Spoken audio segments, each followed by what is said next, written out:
All right, ladies and gentlemen, welcome back to the channel. We're talking about the Pittsburgh Steelers in tonight's video. Just a depressing road loss to the Indianapolis Colts this past Sunday. I've been avoiding making this video for about 48 hours now. As Justin Fields said, first and foremost, you can tip your caps to the other team, but I think at the end of the day, we beat ourselves.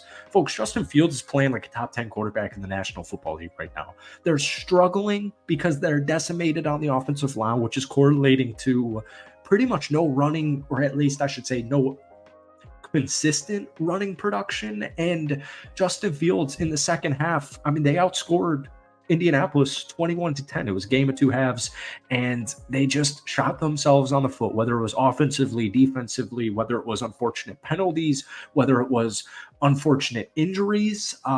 This Steelers team is 3-1, and even though they just lost on the road to Indianapolis with Old Man Joe as the fill-in quarterback for an injured AR, that's as good of a loss as they're going to come. And it feels like not only are Steelers fans sold on Justin Fields, it feels like not only are Steelers players completely sold on Justin Fields, but it actually kind of feels like the National Football League media is sold on Justin Fields for the first time in his NFL career. And the reason I'm mentioning this is because I got a hot take. I don't think Russell Wilson plays a snap for the Pittsburgh Steelers this upcoming season, unless Justin Fields, gets banged up.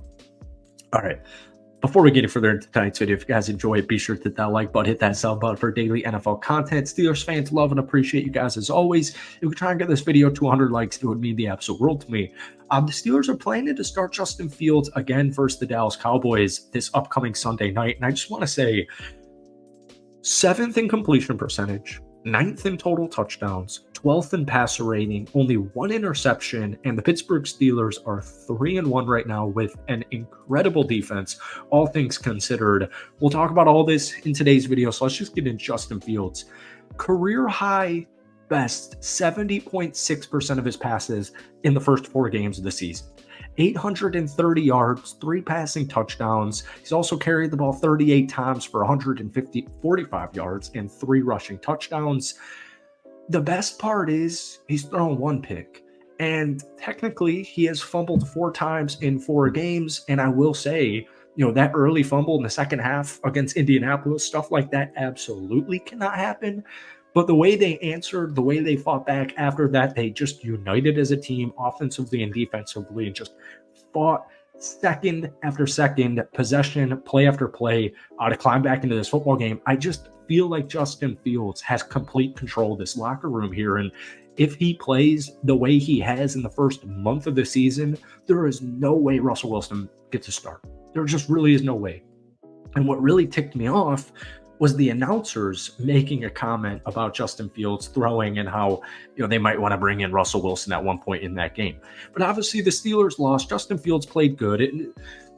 Justin made some mistakes. The offensive line made some mistakes. The defense made some mistakes. George Pickens made an early mistake. And like I said, they just kind of shot themselves in the foot. And I hate making videos where a team loses, but I really do believe in this Pittsburgh Steelers team, like you guys have seen all summer in the first month of the season.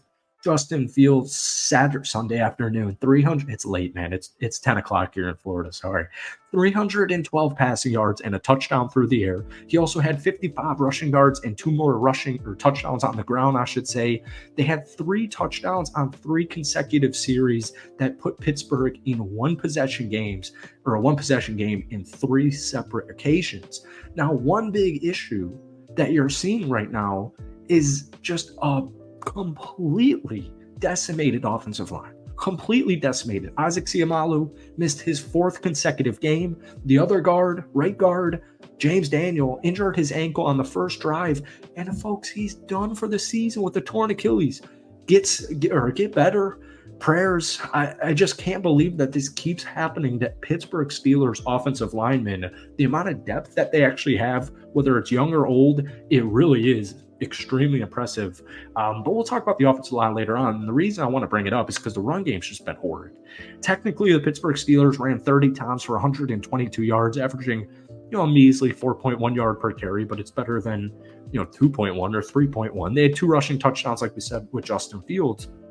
No Jaylen Warren in that game. I highly doubt Jaylen plays Sunday night against Dallas, but It's just Tuesday. I don't want to speak too much on injuries and who's going to play or who I think is going to play.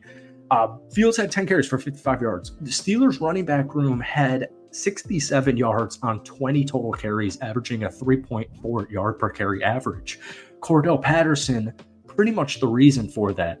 Huge spark late in the first half, 43 yards on 6 carries, averaging 7.2 yards per carry. But then he went down with that ankle injury, and the run game just had nothing. Entering the fourth quarter, Najee Harris had more carries at 10 than yards with 9, and he finished the game with an average of 1.5 yards per carry on 13 attempts for only 19 yards. According to True Media, 23.1% of his carries came against an 8-man box. It just can't happen. It really can't. Najee Harris and the Colts' run defense has been horrid to start this season. Najee Harris should never have 13 carries for only 19 yards. I mean, I can't even believe that's a real statistic. I highly anticipate Dallas, they're just going to run the ball. Whether it's Najee Harris, Jaylen Warren, I don't think Cordell Pat. Once again, let's not talk about injuries because I'm not a medical doctor and I'm also not a Steelers doctor.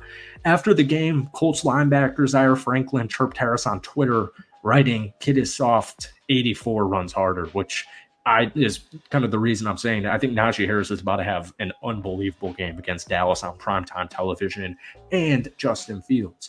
Now, the defense was not great to start off the game, but they did bounce back towards the second half.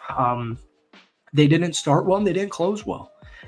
Entered the game, limiting opponents to a league best 8.5 points per game, but they allowed 17 plays of 10-plus yards, including 5 plays of 20-plus yards. But I will just say this, and I actually really like Anthony Richardson. He got injured right away in the first quarter. He finished 3 of 4 for 71 yards.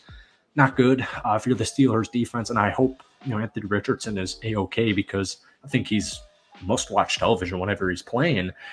But I guarantee you, even though those stats were really impressive, I just think the Steelers would have easily won this football game if he had started and played the whole game. So don't want to play coulda, woulda, shoulda. I guess I just did. But my point is, as far as losses go, this is a really good loss. And at the end of the day, like we said, penalties, silly turnovers, George Pickens fumble, Justin Fields fumble. They shot themselves in the foot. And I just think it was a really good loss. And you're about to see the Pittsburgh Steelers take down the Dallas Cowgirls this upcoming Sunday night, or at least that's my opinion. It's really late here. This video was kind of a rant and ramble, but I did want to get a Steelers recap video out to my Steelers fans watching these videos. So thank you guys so much for watching. Hit that like button, hit that sub button if you enjoyed it. Folks, give me any thoughts if you got any thoughts about Sunday's game. But let's hear a score prediction down below against Dallas on primetime television, baby. That's it for me. Have a great rest of your week. We'll see you in a couple of days. Peace.